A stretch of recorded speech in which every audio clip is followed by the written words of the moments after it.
ನಮಸ್ಕಾರ ವೀಕ್ಷಕರೇ, ಅಘೋರ ತಂತ್ರ ಮಂತ್ರ ವಿದ್ಯಾ ಚಾನಲ್ಗೆ ಎಲ್ಲರಿಗೂ ಸ್ವಾಗತ ಸುಸ್ವಾಗತ. ಇವತ್ತಿನ ವಿಚಾರ ಏನು ಅಂದರೆ, ಸ್ತ್ರೀ ಪುರುಷರನ್ನು ವಶೀಕರಣ ಮಾಡುವಂತಹ ಮಹಾ ವಶೀಕರಣ ಮಂತ್ರ ಹಾಗೂ ತಂತ್ರ ಪ್ರಯೋಗ ಇದಾಗಿರುತ್ತೆ. ಇದರ ಬಗ್ಗೆ ಸಂಪೂರ್ಣವಾದ ಮಾಹಿತಿಯನ್ನು ಹೇಳ್ತೇನೆ.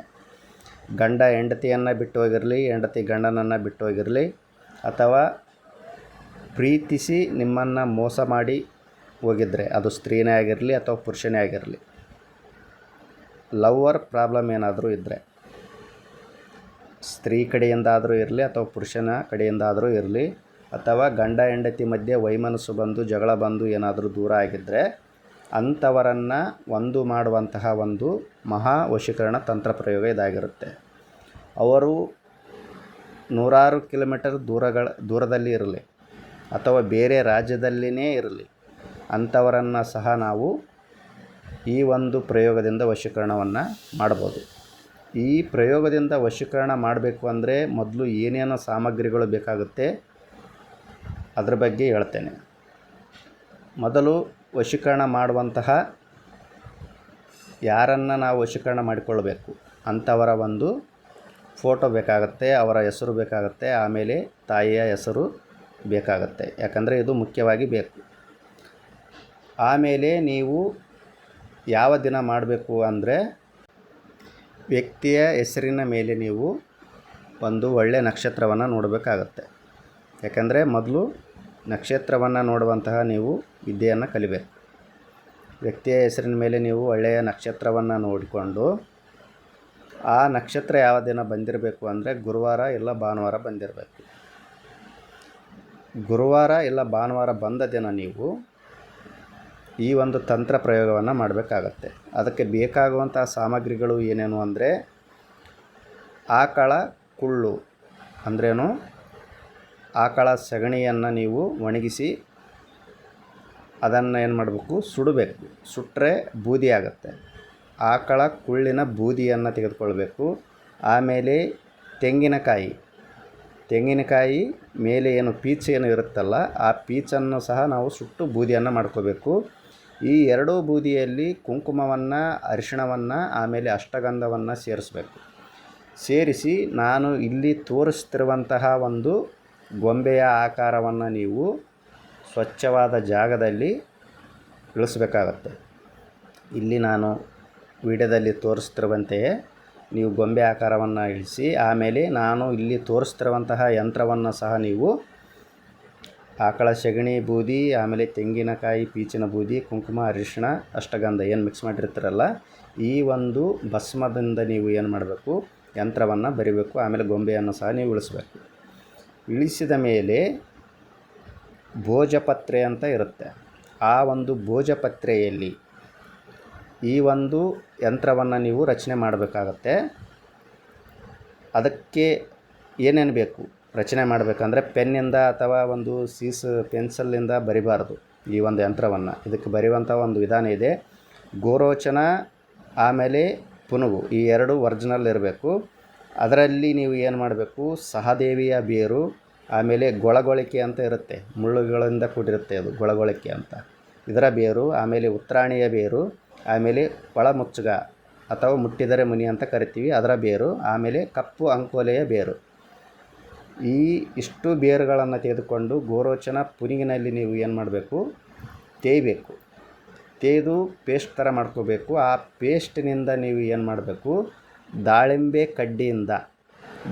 ಗಿಡದ ಕಡ್ಡಿಯಿಂದ ನೀವು ಭೋಜಪತ್ರದ ಮೇಲೆ ಇಲ್ಲಿ ತೋರಿಸ್ತಿರುವಂತಹ ಒಂದು ಯಂತ್ರವನ್ನು ನೀವು ರಚನೆ ಮಾಡಿ, ಮಧ್ಯದಲ್ಲಿ ಹೆಸರನ್ನು ನೀವು ಬರಿಬೇಕು. ಯಾವ ವ್ಯಕ್ತಿಯ ವಶೀಕರಣವನ್ನು ಮಾಡಿಕೊಳ್ಳಬೇಕು, ಹೆಣ್ಣಿದ್ದರೆ ಹೆಣ್ಣಿನ ಹೆಸರು ಬರಿಬೇಕು, ಗಂಡಿದ್ದರೆ ಗಂಡಿನ ಹೆಸರನ್ನು ಬರಿಬೇಕು.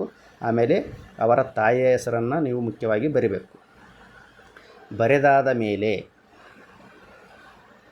ಈ ಒಂದು ಚಿತ್ರವನ್ನು ನೀವು ಏನು ಮಾಡಿರಬೇಕು, ಉತ್ತರ ಅಭಿಮುಖವಾಗಿ ನೀವು ರಚನೆ ಮಾಡಿರಬೇಕು. ಈ ಒಂದು ಭೋಜಪತ್ರೆ ಮೇಲೆ ಬರೆದಂತಹ ಒಂದು ಯಂತ್ರವನ್ನು ನೀವು ಗೋಧಿ ಹಿಟ್ಟು ತೆಗೆದುಕೊಂಡು ನೀವು ಒಂದು ಗೊಂಬೆ ಆಕಾರವನ್ನು ಮಾಡಬೇಕು. ಗೋಧಿ ಹಿಟ್ಟಿನಿಂದ ಒಂದು ಗೊಂಬೆ ಆಕಾರವನ್ನು ಮಾಡಿಕೊಂಡು, ಆ ಗೊಂಬೆಯ ಎದೆಯ ಭಾಗದ ಮೇಲೆ ಈ ಒಂದು ಭೋಜಪತ್ರೆಯನ್ನು ಇಟ್ಟು ಬಿಳಿ ದಾರದಿಂದ ಕಟ್ಟಬೇಕು. ಕಟ್ಟಿದ ಮೇಲೆ ನೀವೇನು ಈ ಭಸ್ಮದಿಂದ ರಚನೆಯನ್ನು ಏನು ಮಾಡಿರ್ತೀರಲ್ಲ ನೀವು, ಆ ಒಂದು ನಡು ಭಾಗದಲ್ಲಿ ಅಂದರೆ ವ್ಯಕ್ತಿಯ ಹೆಸರನ್ನು ಏನು ಬರೆದಿರ್ತೀರ, ಅದು ಸ್ತ್ರೀ ಅಥವಾ ಪುರುಷನ ಹೆಸರನ್ನು ಏನು ಬರೆದಿರ್ತೀರ ಅಲ್ಲಿ ನೀವು ಆ ಗೊಂಬೆಯನ್ನು ಇಡಬೇಕು. ಮತ್ತೆ ಗೊಂಬೆಯನ್ನು ಇಟ್ಟು ಕೆಳಗಡೆ ಕ್ಲೀಮ್ ಅಂತ ಇದೆ, ಆ ಕ್ಲೀಮ್ ಕೆಳಗಡೆ ಏನು ಮಾಡಬೇಕು, ನೀವು ಚಿಕ್ಕದಾದ ಹೋಮಕುಂಡವನ್ನು ಇಡಬೇಕು. ಅಂದರೆ ರೆಡಿಮೇಡ್ ಸಿಗುತ್ತಲ್ಲ, ಆ ಹೋಮಕುಂಡವನ್ನು ಇಟ್ಟು ನೀವು ಇದೇ ಸಹದೇವಿ ಗಿಡದ ಕಟ್ಟಿಗೆ, ಗೊಳಗೊಳಕೆ ಗಿಡದ ಕಟ್ಟಿಗೆ, ಆಮೇಲೆ ಉತ್ತರಾಯಣಿ, ಆಮೇಲೆ ಒಳಮುಚ್ಚಗ, ಆಮೇಲೆ ಕಪ್ಪು ಅಂಕೋಲೆ ಬೇರು, ಈ ಒಂದು ಮೂಲಿಕೆಗಳಿಂದ ನೀವು ಹೋಮವನ್ನು ಮಾಡಬೇಕು. ಕರ್ಪೂರವನ್ನು ಹಾಕಿ ತುಪ್ಪದಿಂದ ನೀವು ಹೋಮವನ್ನು ಮಾಡಬೇಕು. ಹೋಮವನ್ನು ಮಾಡುವಾಗ ಕಂಪಲ್ಸರಿ ನೀವು ಮಂತ್ರವನ್ನು ಹೇಳಬೇಕು. ಯಾವ ಮಂತ್ರ ಅಂದರೆ ಓಂ ಹ್ರೀಂ ಕ್ಲೀಂ ಅಮುಕಸ್ಯ ಅಂದ್ರೇನು, ವ್ಯಕ್ತಿಯ ಹೆಸರು, ಅಲ್ಲಿ ಸ್ತ್ರೀ ಇರಲಿ ಅಥವಾ ಪುರುಷನೇ ಇರಲಿ, ವ್ಯಕ್ತಿಯ ಹೆಸರು ಆಮೇಲೆ ತಾಯಿಯ ಹೆಸರನ್ನು ಹೇಳಿ ವಶ್ಯ ಕುರುಕುರು ಸ್ವಾಹ, ಓಂ ಹ್ರೀಂ ಕ್ಲೀಂ ವ್ಯಕ್ತಿಯ ಹೆಸರು ಆಮೇಲೆ ವಶ್ಯ ಕುರುಕುರು ಸ್ವಾಹ ಅಂತ ನೀವು 108 ಬಾರಿ ಮಂತ್ರವನ್ನು ಜಪಿಸುತ್ತಾ ಆಹುತಿಯನ್ನು ನೀಡಬೇಕು. ಈ ಒಂದು ಮಂತ್ರವನ್ನು ನೀವು ಮೊದಲು ಗ್ರಹಣ ಕಾಲದಲ್ಲಿ ಇಲ್ಲಾಂದರೆ ಸಿದ್ಧಿ ದಿನಗಳಲ್ಲಿ ನೀವು ಮಂತ್ರವನ್ನು ಜಪ ಮಾಡಿರಬೇಕು. ಅಂದಿನಿಂದ ನೀವು ಅನುಷ್ಠಾನವನ್ನು ಹಿಡಿದು 1,00,000 ಮಂತ್ರವನ್ನು ಪೂರ್ಣ ಮಾಡಿರಬೇಕಿದು. ಪೂರ್ಣ ಮಾಡಿದಾಗಲೇ ನೀವು ವಶೀಕರಣವನ್ನು ಮಾಡುವಂತಹ ಒಂದು ಶಕ್ತಿ ಅನ್ನೋದು ಬರುತ್ತೆ. ತದನಂತರ ನೀವು ಈ ಒಂದು ಪ್ರಯೋಗವನ್ನು ಕಂಟಿನ್ಯೂವಸ್ ಆಗಿ ನೀವು 11 ದಿನ ಮಾಡಬೇಕು.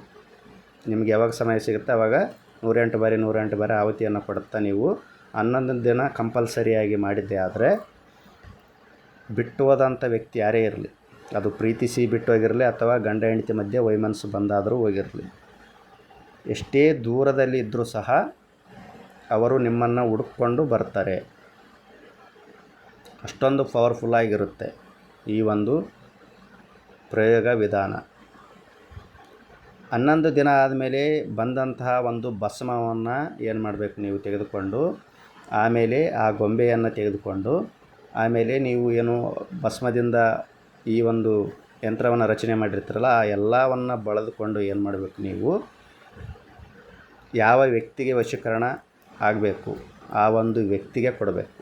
ಆ ಒಂದು ವ್ಯಕ್ತಿ ಅದನ್ನು ತೆಗೆದುಕೊಂಡು ಹೋಗಿ ಏನು ಮಾಡಬೇಕು, ನದಿಯ ದಡದಲ್ಲಿ ಊತಾಕಬೇಕು. ಅದನ್ನು ನದಿಯ ದಡದಲ್ಲಿ ಊತಾಕಬೇಕು. ಆಮೇಲೆ ಬಂದಂಥ ಭಸ್ಮವನ್ನು ತೆಗೆದುಕೊಂಡು, ನೀವು ಹೋಮ ಮಾಡಿ ಬಂದಂಥ ಭಸ್ಮವನ್ನು ತೆಗೆದುಕೊಂಡು ಅದರಲ್ಲಿ ನೀವು ಸ್ವಲ್ಪ ನೀರನ್ನು ಮಿಕ್ಸ್ ಮಾಡಿ ಹಣೆಗೆ ತಿಲಕದಂತೆ ಧರಿಸೋಕ್ಕೆ ಹೇಳಬೇಕು. ಹೇಳಿದರೆ ಆ ಒಂದು ವ್ಯಕ್ತಿಗೆ ಅವರು ವಶೀಕರಣ ಅನ್ನೋದು ಆಗುತ್ತೆ. ವಿಪರೀತವಾದಂಥ ವಶೀಕರಣ ಅಂದ್ರೇನು, ಪವರ್ಫುಲ್ಲಾಗಿ ವಶೀಕರಣ ಅನ್ನೋದು ಆಗುತ್ತೆ. ಇದು ತುಂಬಾ ಸ್ಟ್ರಾಂಗ್ ಹಾಗೂ ಮತ್ತು ಪವರ್ಫುಲ್ಲಾಗಿರುತ್ತೆ ವಶೀಕರಣ ಪ್ರಯೋಗ. ಯಾರಿಗೆ ಸಮಸ್ಯೆ ಇರುತ್ತೆ ಅಂಥವರಿಗೆ ಮಾತ್ರ ಈ ಒಂದು ವಿಧಾನವನ್ನು ಮಾಡಬೇಕು. ದುರುದ್ದೇಶದಿಂದ, ಕೆಟ್ಟತನದಿಂದ, ದುರ್ಗುಣದಿಂದ ಯಾವುದೇ ಇಂಥ ವಶೀಕರಣ ಪ್ರಯೋಗವನ್ನು ನೀವು ಮಾಡಬಾರ್ದು. ಯಾಕಂದರೆ ಮಾಡಿದರೆ ಅದು ಅಧರ್ಮ ಆಗುತ್ತೆ, ಅನ್ಯಾಯ ಆಗುತ್ತೆ, ಅದರ ಒಂದು ಪೆಟ್ಟು ಅನ್ನೋದು ನೀವು ತಿಂತೀರ. ಇಂತಹ ರಹಸ್ಯ ವಿಚಾರಗಳನ್ನು, ತಂತ್ರಗಳನ್ನು, ಮಂತ್ರಗಳನ್ನು, ದೇವತಾ ಸಾಧನೆಗಳನ್ನು ನೀವು ತಿಳಿದುಕೊಳ್ಬೇಕಂದ್ರೆ ನಮ್ಮ ಚಾನಲನ್ನು ನೀವು ಸಬ್ಸ್ಕ್ರೈಬ್ ಮಾಡಿ, ಲೈಕ್ ಮಾಡಿ ಹಾಗೂ ಶೇರ್ ಮಾಡಿ. ಎಲ್ಲರಿಗೂ ಒಳ್ಳೆಯದಾಗಲಿ. ಧನ್ಯವಾದಗಳು. ಜೈ ಕಾಲಭೈರವಾಯ ನಮಃ.